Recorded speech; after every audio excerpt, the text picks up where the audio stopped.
आज 28 मे आहे. 13 मेपासून आत्तापर्यंत साधारणतः 140 मिलीमीटर पाऊस पडलेला आहे. ही आमची फोकावकांच्या पद्धतीने विना नांगरणी, विना खुरपणी, विना फवारणी, विना रसायन अशा पद्धतीची 8 वर्ष पूर्ण होऊन 9व्या वर्षात गेलेली बाग आहे. आता गेली 2 वर्ष आपण ह्याचं म्हणजे फोकावकांनी जे सांगितलेलं आहे की शेवटचा मार्ग की विनासिंचन, तर त्या विनासिंचनकडं जायचा प्रयत्न करतो आहे. यावर्षी गेली 2 वर्ष, पहिली 2 वर्ष चांगलं उत्पन्न आल्यानंतर परत 2 वर्ष कमी आलं. पहिल्या 3 वर्षापूर्वीचा वर्षी भरपूर जास्तीचा हल्ला झाला, त्यामुळं फक्त 5 टन आंबा निघाला. त्यानंतर मग इतका मोठा हल्ला संपूर्ण नैसर्गिक अवस्थेत का व्हावा असा विचार करून काहीतरी चुकते असा विचार करत असताना आपण जे काही ड्रिपचं पाणी 4 महिने देतो आहे फेब्रुवारी टू मे, ते सुद्धा जास्त होते असं लक्षात आल्यानंतर ते पाणी कमी करण्याच्या दृष्टीनं आम्ही वाटचाल चालू केली. मग नंतरच्या वर्षी गेल्या वर्षी आम्ही आठवड्यातून 4 तास पाणी देत होतो. गेल्या वर्षी 5 टन साधारणतः आंबा निघाला. आणि गेल्या वर्षी एक 10-20 झाडं मोठी छोटी वाळून गेली. साधारणतः आपण नेहमी म्हणतोच त्याप्रमाणे की पाणी कमी केलं किंवा पाणी कमी पडलं म्हणून ती झाडं मेली. त्याच वेळेस गेल्या वर्षी तसं दिसत होतं की काही छोटी झाडं, म्हणजे माझ्याकडे दरवर्षी आम्ही काय करतो की जूनला दरवर्षी जिथं तुटाळ आहे तिथं आम्ही नवीन झाडं लावतो, म्हणजे कोया लावतो. त्यामुळं आमच्याकडे दरवर्षी 9 महिने वयापासून पुढच्या जूनपर्यंत 9 महिने वयापासून ते 8 वर्ष 7 वर्ष ह्या पद्धतीची झाडं असतात. तसे यावर्षी आमच्याकडं गेल्या वर्षी मग ती 9 महिन्याची झाडं काही कोरडवाहू संपूर्ण पद्धतीची जिवंत होती आणि 8 वर्षाची झाडं काही मरत होती. म्हणजे गेल्या वर्षी असं दिसलं की जगणे आणि मरणे हे दोन्हीही सगळ्या वयात होते. म्हणजे निव्वळ पाणी कमी पडतं आहे किंवा पाणीच दिलं पाहिजे असं असेल तर मग सगळीच छोटी मारायला पाहिजे होती, सगळीच झाडं मारायला पाहिजे होती. पण आणि अर्थात आपण काही पाणी बंद गेल्या वर्षी केलेलं नव्हतं, अजूनही केलेलं नाही आहे. आपण फक्त पाण्याचं प्रमाण कमी केलेलं आहे. गेल्या वर्षी एक 20-25 झाडं अशी वाळताना दिसली. यावर्षी सार्वत्रिक संपूर्णच महाराष्ट्र, गुजरात या 2 राज्यात किंवा कर्नाटकच्या काही भागातसुद्धा आंब्याचं उत्पादन खूप कमी होतं. आणि आंब्याचं उत्पादन कमी आहे त्यामुळे आम्ही साधारणतः 2030पर्यंत संपूर्णपणे कोरडवाहू आंबा करायचा असं ठरलं होतं. परंतु यावर्षी आमच्याकडं खूपच कमी मोहर निघाला, नगण्य, आणि त्यातून सेटिंग पण फारच कमी झालं. अगदी पल्पपुरतासुद्धा आंबा निघतो की नाही अशी व्यवस्था होती. त्यामुळं मग आम्ही यावर्षी पाण्याचं थोडं प्रमाण आणखी जास्त कमी करायचं असं ठरवलं. त्यामुळं आम्ही साधारणतः 8 दिवसातून ते 10 दिवस, सुरुवातीला 8 दिवसातून 2 तास म्हणजे पर प्लॅन्ट 32 लिटर पाणी 8 दिवसातून, म्हणजे दररोज 4 लिटर पाणी. आणि नंतर 10 दिवसातनं एकदा पुढं जाऊन 10 दिवसातनं एकदा 2 तास असं 32 लिटर पाणी चालू केलं. आणि मग ते चालू असताना फेब्रुवारी, मार्च, एप्रिलपर्यंत फार काही प्रॉब्लेम, म्हणजे झाडं सुकलेत, कडा करपलेत, काही एखाद दुसरं झाडं पूर्णच वाळतं की काय अशी अवस्था असं दिसत होतं. परंतु नंतर मात्र बऱ्याच प्रमाणात ह्या प्लॉटमध्ये सगळ्यात जास्त साधारणतः या प्लॉटमध्ये 10 ते 15% झाडं आता वाढलेली दिसत आहेत, मोठीसुद्धा. आणि त्याच वेळेस गेल्या वर्षीसारखं की 9 महिन्याची सुद्धा झाडं जिवंत आहे. आता ज्यावेळेस सर्वसाधारणपणे पाहिलं तर आता इथं आहे तिथं थोडं पानं वगैरे हिरवी दिसत आहेत, पण आता शेजारीच लगेच पलीकडे इकडे आपण पाहू शकतो की हे झाड आता पूर्ण वाळून गेलेलं आहे. हे झाड आता पूर्ण वाळून गेलेलं आहे. त्याच्या इकडचं झाड व्यवस्थित आहे, त्याच्या पलीकडची बाजू व्यवस्थित आहे. आणि मग आता ह्या झाडाला पाहिलं तर आपण म्हणू शकतो की याला पाणीच मिळालं नाही वगैरे. परंतु आता इथं हे आता संपूर्णपणे कोरडवाहू झाड आहे. ते ह्या सगळ्या एवढ्या ह्याला पाणी द्यायचा विषयच नव्हता, त्यामुळे ह्याला पाणी दिलेलं नाही, अगोदरही दिलेलं नाही, आत्ताही दिलेलं नाही. त्यामुळे तरी ते सुद्धा जिवंत राहिलं. आता त्याला शेंडासुद्धा चालू झालेला आहे. हा शेंडा दिसतोय, नवीन शेंडा चालू झाला. आता हे झाड जगतं आणि मोठं झाड एवढं मोठं मरतं, असं का होतं? तर हे मी म्हणत असतो त्याला ह्या झाडाला संपूर्णपणे पहिल्यापासून फक्त पावसाचं पाणी मिळालं, त्यामुळे ते अमृत पिलेलं आहे. त्यामुळे अमृत पिलेली जी काही वनस्पती असते त्याच्या शरीरातला ज्यावेळेस आपण पाणीसुद्धा फुकावका जे म्हणतात की पाणी जमिनीखालचं देणं म्हणजे हळूहळू जमिनीचं वाळवंटीकरण करणे. तर ते का तसं म्हणताय, तर निसर्ग काय प्रयत्न करतोय, तुमच्या जमिनीत असणारे पाण्यात विद्राव्य अवस्थेतील क्षार तो कमी करायचा प्रयत्न करतो. आपण मात्र जेव्हा पाणी खालचं देतो त्यावेळेस ते क्षारयुक्त पाणी पिकाला देतो. त्यामुळे त्या पिकाच्या शरीरात जो काही इलेक्ट्रोलाइट बॅलन्स असतो तो जास्त बिघडतो आणि त्याला जास्त पाण्याची गरज निर्माण होते आणि त्यामुळे त्याला पाणी कमी पडलं का थोडी अडचणी येतात. आता बाकी तर आम्ही पहिल्यापासून ह्या बागेला आम्ही कधी खत वगैरे काही दिलेलं नाही आहे, तरीसुद्धा आमच्याकडे इतका मोठा म्हणजे असाच नुकसान म्हणण्यासारखा पार्ट मोठा दिसतोय. परंतु वैयक्तिक माझ्यापुरतं आहे की मला स्वयंपूर्ण, स्वयंपोषी, स्वयंविकासी शेती पद्धती डेव्हलप करायची आणि ते मला आवडती म्हणून करायचा. त्याचा जर ती उद्या डेव्हलप झाली, माझा जो काही अभ्यास वगैरे सगळं सांगतो की हे असंच आहे 100%. पाणी देणे म्हणजे सुद्धा जमिनीचं हळूहळू वाळवंटीकरण करणे हे मला पटलेलं आहे. त्यामुळे मी हळूहळू पाणी आणखी बंद करण्याची माझे अनुभव काय सांगतायत, तर तुम्हाला सांगितलं की 3 वर्षापूर्वी प्रचंड प्रमाणात फ्लॉवरिंग सगळीकडे झालं, परंतु प्रचंड प्रमाणात त्याच्यावर जास्तीत झालं आणि 100% म्हणजे जवळजवळ सगळं ते फ्लॉवरिंग गळून गेलं. मग आता इतक्या नैसर्गिक अवस्थेत सुद्धा तिथं तो इतका कीड येते, मग काय सांगता येते. तर आता आम्ही जे अभ्यास करतो नैसर्गिक शेतीचा त्यात ते सांगतात की कीड आणि रोग म्हणजे काय, तर ते कचरा गोळा करणारे गार्बेज कलेक्टर आहेत. म्हणजे हे जे गार्बेज आहे ते म्हणजे मग आता एवढ्या नैसर्गिक अवस्थेत माझ्या बागेतला फ्लॉवरिंग गार्बेज होतं आहे म्हणजे काय होतं आहे असं काहीतरी. म्हणजे मग त्यावेळेस आपण पाण्याचा एक निष्कर्ष काढला की पाणी जास्त होते आणि आपल्याला हळूहळू पाणी कमी करायचं. मग पाणी कमी करत चालल्यानंतर आपल्याला तरी त्याचे ड्रॉबॅक्स दिसत आहेत. आता जेव्हा हे अशी काही झाडं वाळली वगैरे आपण म्हणतोय त्यावेळेस आपल्याला इथे की पाणी म्हणजे कमी पडते असं म्हणतोय, पण त्याच वेळेस आता इथं जातो ही बघ ही जमीन ही लवाळा दिसतोय आपल्याला या पुढे ह्या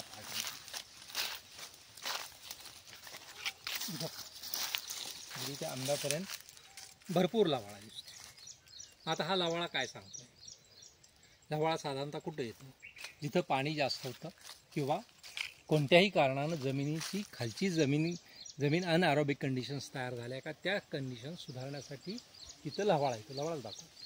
तर लवाळा इथं इतक्या मोठ्या प्रमाणात येतो आणि त्यामुळे जमीन म्हणते की पाणी जास्त होतं आणि झाड म्हणतंय की पाणी कमी पडतंय. तर हेच आता जो काही हा आंब्याच्या ओळीच्या साधारणतः इकडं 5 फूट इकडं 5 फूट पट्टा हा बऱ्यापैकी फंगल डॉमिनंट झालेला आहे. हा फंगल डॉमिनंट झालेला असताना सुद्धा आता या वर्षी मला असं काय लक्षात येतं की यावर्षी तरीच तो आता लवाळा तर दिसतोच, पण बाकीचे सुद्धा तणं ह्या बेडमध्ये दिसायला लागलेत. खरं तर ते फंगल डॉमिनंट झाल्यानंतर तणाचा बऱ्यापैकी रोल संपतो आणि त्यामुळे तिथं तणं येत नाहीत असं अभ्यास सांगतो आणि माझाही अनुभव तसाच होता. परंतु इथं मात्र आता यावर्षी जरी वृक्षवर्गीय वनस्पती दिसत असल्या झुडूपवर्गीय तरी पण तणं पण दिसत आहेत.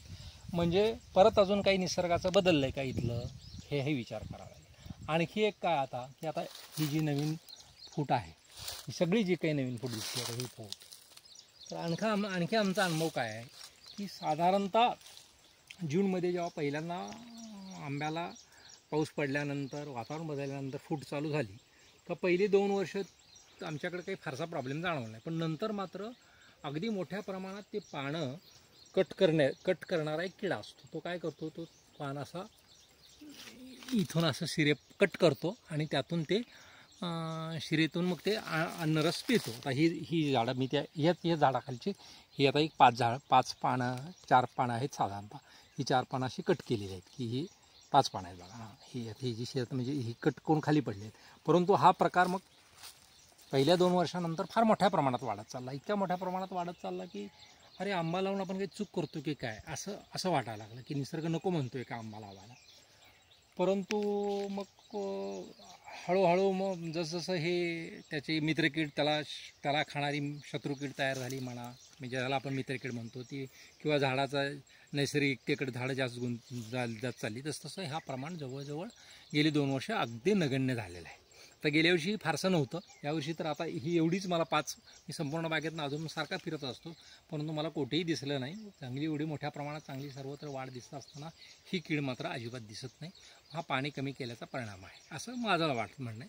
गेल्या वर्षी मी हेच म्हणलो होतं, परंतु गेल्या वर्षी नंतर जे पानं तोडून गोळा करून त्याचं घरडं करणारी एक आळी असते, त्याला आपण अशी जाळी होती झाडावर, तशी आळी गेल्या वर्षी सुद्धा होती तरीसुद्धा. मग आता ते यावर्षी गेल्या वर्षी परत म्हणजे कमी होईल असं वाटलं होतं, पण गेल्या वर्षी झाली होती. आता यावर्षी आम्हाला अपेक्षा आहे की ती आणखी कमी होईल. म्हणजे यावर्षी ती असणार नाही, कारण झाडं आता बऱ्यापैकी नैसर्गिक त्याला बाहेरचं पाणी जे काय आता इतकं पाणी आपण 90% पाणी कमी केल्यानंतरसुद्धा एका झाडाला आम्ही आमच्या ह्या हिशोबानं 500 लिटर पाणी दिलेलं आहे. 500 लिटर पाणी दिल्यानंतर आमच्या पाण्याचा जो काही EC आहे तो 2000 आहे TDS. त्यामुळं तरीसुद्धा त्या स्थितीतसुद्धा आम्ही जवळजवळ पर प्लांट अर्धा किलो मीठ किंवा क्षार आणून टाकलेले आहेत, जे झाडाच्या आरोग्याच्या दृष्टीनं अपायकारक आहे. त्यामुळं ही अशी स्थिती आहे. आता इथं आपण ही मध्यंतरी जे मधल्या पार्टमध्ये जे काही कोरडवाहू हळद आहे ती दिसतीच आहे. ती एक चांगली म्हणजे येऊ शकते, चांगल्या पद्धतीने येते हे दिसतं आहे. आणखी एक की मगाशी मी सांगितलं की हे पान तोडून टाकणारी कीड जेव्हा जास्त यायला लागली, त्यानंतर मग आम्हाला असं लक्षात म्हणजे मी एक मार काढला की पावसाळ्यातली जी वाढ आहे ती जर हा कीड खाऊनच टाकत असेल सगळी, अशी झाडाखाली सगळं सडा पडायचा पानांचा. त्यामुळं मग साधारणतः आम्ही पाणी तर देतच होतो. पाणी दिलं का फेब्रुवारी मार्चमध्ये पाणी चांगलं मिळालं का झाडाला भरपूर फ्लॉवरिंग यायचं आणि वर्षभराचीच त्यावेळेचा माझे विचार नक्की सांगतो की वर्षभराची आंब्याची वाढ आपण फेब्रुवारी मार्चमध्येच करून घ्यायची, म्हणजे पावसाळ्यातली वाढ नाही टिकली तरी काही अडचण नाही. परंतु त्याचं पुढं काय लक्षात आलं की त्याला ते पुढं जाऊन ती जी जाळी करणारी आळी आहे ती पानं जास्त तोडतात. म्हणजे तो उन्हाळ्यात जेव्हा अनैसर्गिकरित्या वाढ झाली त्याची, खरं तर अपेक्षित निसर्गाला काय आहे की पावसाळ्यात फक्त पाणी मिळेल, पावसाळ्यातच वर्षभराची ती वाढ करून घेईल बऱ्यापैकी आणि मग त्याच्यावर ते कामकाज करत. पण आपण उन्हाळ्यात जी पाणी देऊन जी एक्स्ट्रा वाढ करून घेत होतो ती फोपसी वाढ होती आणि अशा फोपसी वाढीवर ते जाळी करणारी आळीचा अटॅक मोठा होत होता आणि मोठ्या प्रमाणात पानं ते तोडून टाकली जात होती. मग तेही कारण आहे की आपल्याला पुढे जाऊन पाणी कमी करायचा विचार आपण करत राहिलो.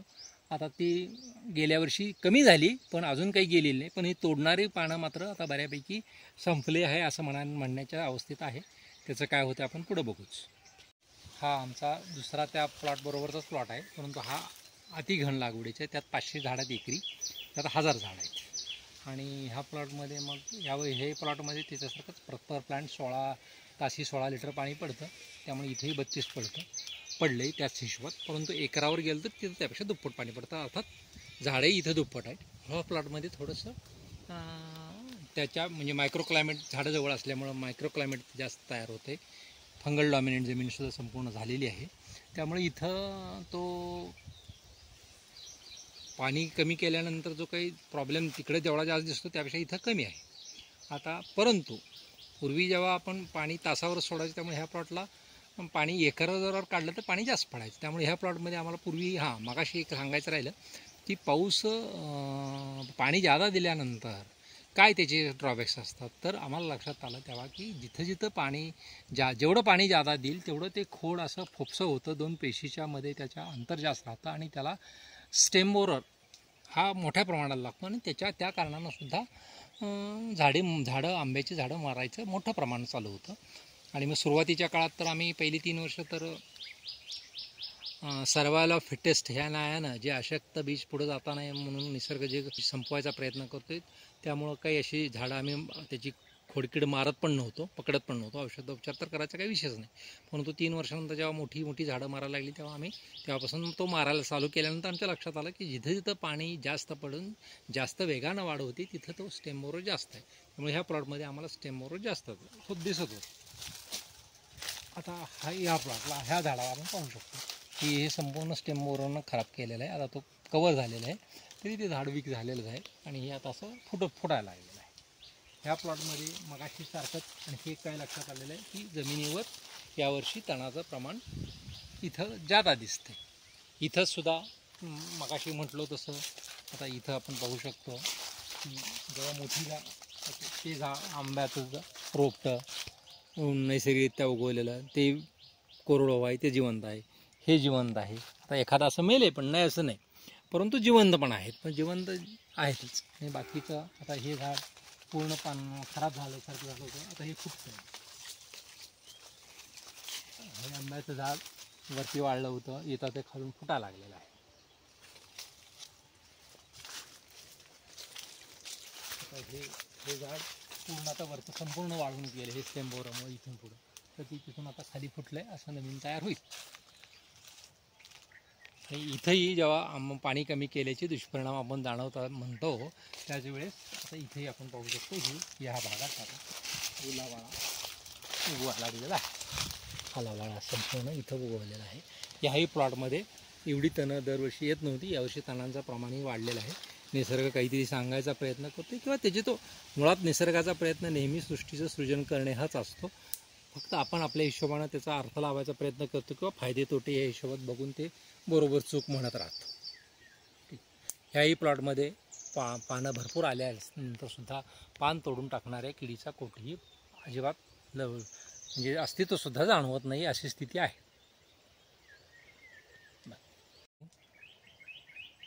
ही शेवग्याची शेंग पडलेली आहे, त्याच्यातून हे सर्व 1 2 3 4 5 6 7 शेवग्याचे बिया उगवून शेवग्याचे रोपटे व्हायला लागले.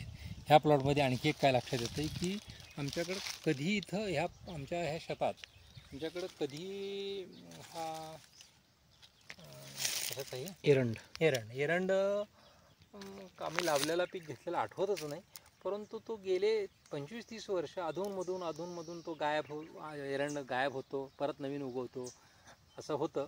त्यामुळं म्हणजे आता बाकी काही कारणानं जरी आपण जमिनीत काही उलटापालट केली तर कधी आपल्याला एरंडाच्या बिया तर सापडत नाहीत, परंतु ते अधूनमधून असं कधी उगवतात काय उगवतात. त्यामुळं निसर्गात सर्व पद्धतीचे जमिनीत सगळे तणाचे ह्याचे बिया असतात, परंतु कुठल्या वेळेस कुठलं उगवायचं हे निसर्ग ठरवतो. त्या जमिनीचे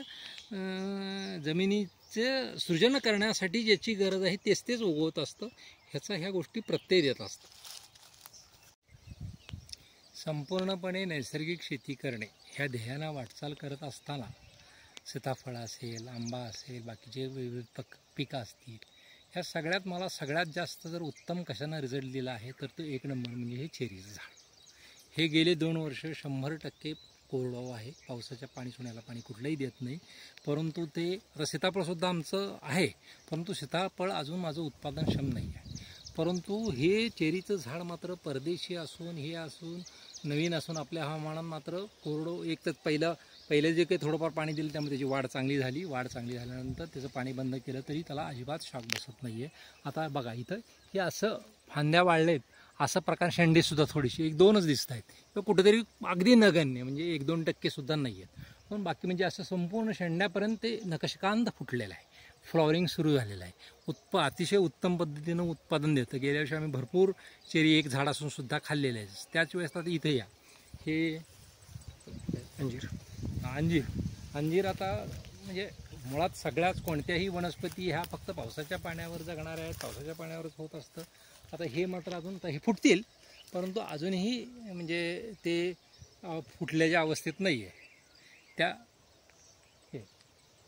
1 2 काही झाड आता तिथलं पुढचं एखादं तर वाळून गेलं, पण ही आता गेल्या वर्षी जिवंत होती, यावर्षी फुटतील अशी वाटते. तर फुटा लागले, ते दिसायला लागला शेंडा तर फुटा लागला.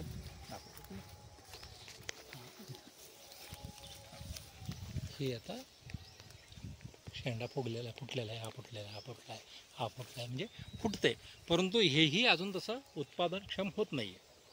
परंतु चेरी मात्र उत्पादनक्षम होती. हेही संपूर्णपणे नैसर्गिक पद्धतीनं बियापासून म्हणजे पाखरांनी खाल्लेल्या पेरूचे विष्ठा पडून बिया पडून त्यातून उगवलेलं पेरूचं झाड आहे. 100% कोरडो आहे. ह्याने चांगल्या पद्धतीनं हा सगळा म्हणजे 100% नॅचरल पद्धत अडॅप्ट केलेली आहे. जे शेंड्याकडच्या अशा काही फांद्या वाळल्या आता ही सुद्धा फुटायला लागल्या. बघा हे फुटायला लागली छोट्या फांद्या, हे सगळ्या फुटायला लागल्या. हे वॉटरशूट आहे, हा तर फुटलाच आहे. बाकीचं सगळं असं हे छोट्या फांद्या आता फुटायला लागलेले दिसायला लागले.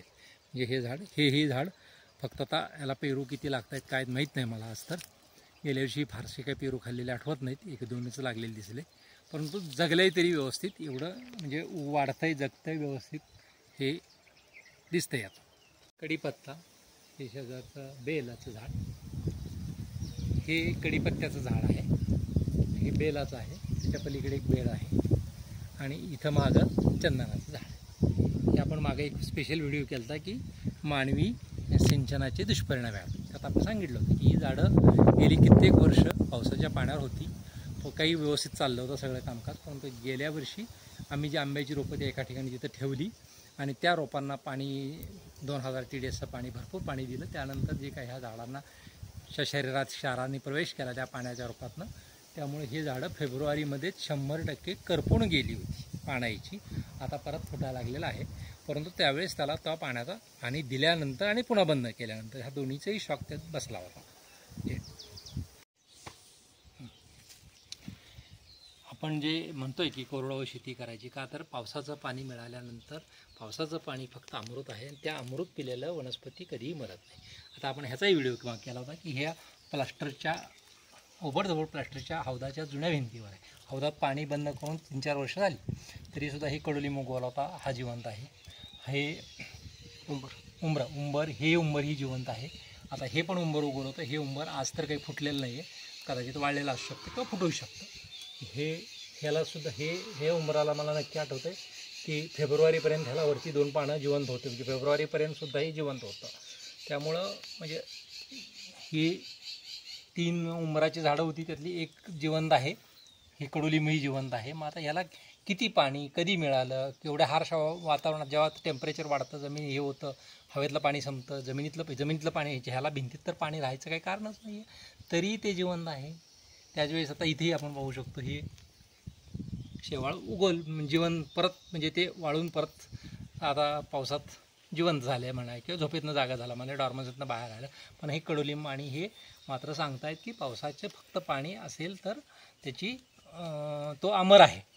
फक्त त्याच्या वाढीचा वेग मात्र आपल्याला खूप कमी भेटतो. तो आपल्याला वाढवण्यासाठी काहीतरी मायक्रोक्लायमेट वगैरे अशा वेगळ्या गोष्टी विचार करावा लागेल.